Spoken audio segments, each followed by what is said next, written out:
April 1993, Capcom released their first ever role-playing game, Breath of Fire, in Japan, which was a tremendous success in a country that had an already large role-playing demographic and an established fan base for the increasingly popular genre. With role-playing games having minimal but increasing interest back here in the States, Capcom decided to give all of the publishing and advertising rights to RPG powerhouse Squaresoft, who had quickly established themselves as a maestro for role-playing games following the then cult hit Final Fantasy II. So in August of 1994, Breath of Fire hit the Western Hemisphere running, and quickly earned the praise of many gaming periodicals, such as Electronic Gaming Monthly and Nintendo Power. The game was developed by a number of Capcom veterans, such as Ghosts and Goblins creator Tokuro Fujiwara and Mega Man character designer Keiji Inafune, who also designed the characters in Breath of Fire. The result is a traditional top-down style RPG similar to early Final Fantasy games and the Dragon Quest series. Set in a fictional medieval world, your main protagonist is a young blue-haired lad named Ryu, sent on a quest to rescue his kidnapped sister from the evil Dark Dragon clan.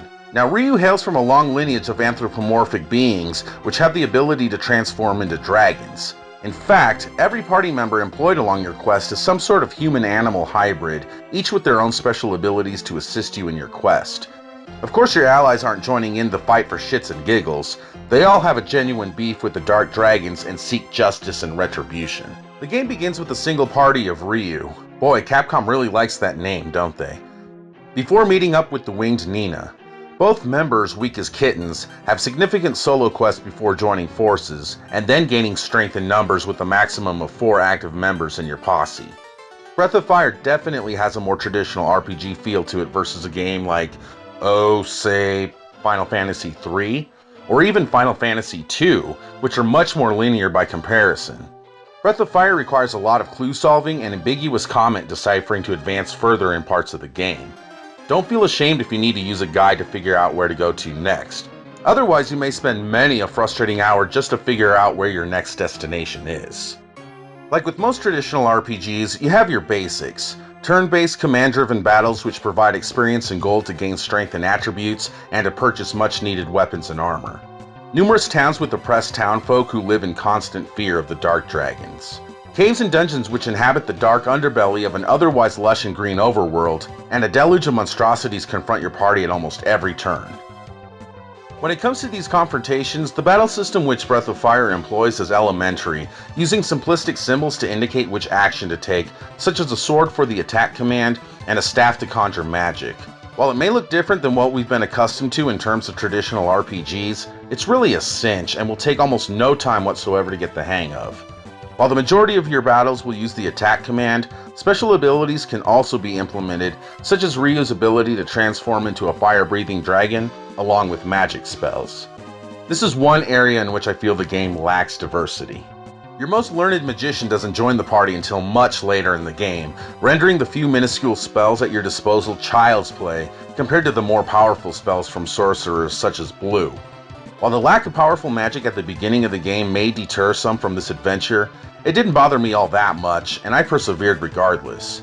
However, Karn has the unique ability to combine forces with certain party members, essentially enabling multiple abilities into one character.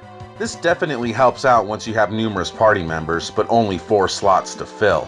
Combining different allies at different times will obviously yield in different results. The game has some decent visuals, definitely reminiscent of Capcom's back catalog, but in my opinion fails to live up to Final Fantasy standards. Same with the music.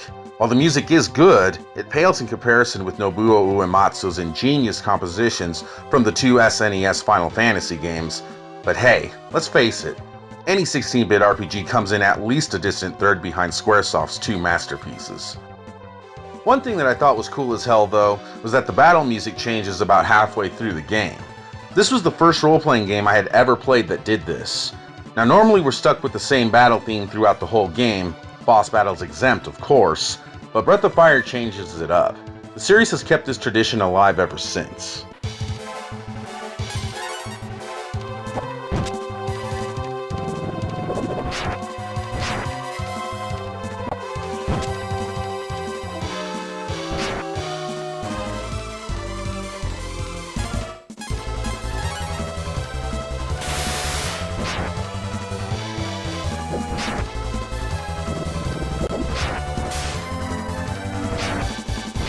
So I have to guess that this changing of music happens about midway through the game, because Breath of Fire does not offer a clock to let you know how much of your life you've piddled away on this quest.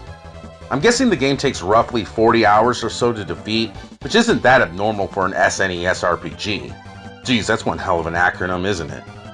The overworld is large. There's numerous caves and dungeons to explore, and love it or hate it, quite a bit of backtracking involved. At times, this can be tedious, and others, a perfect opportunity to grind, because you'll be grinding alright.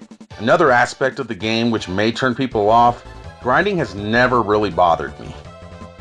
While Breath of Fire may not be the best role-playing game on the Super Nintendo, I still recommend it to anyone who is a die-hard RPG fan, or at the very least, fans of old-school traditional role-playing games such as myself. There's a certain charm in these classic role-playing games, which helped mold and define a genre which is widely popular around the world, except in the United States. While the Super Nintendo cartridge may cost you a pretty penny these days, a revamped version was released for the Game Boy Advance, and it's also available on the Wii U Virtual Console for a whopping $8. Definitely worth it. If you're a fan of RPGs and missed out on this one for any reason, I implore you to give it a shot. I'd say Capcom's first foray into the traditional RPG world was a successful one.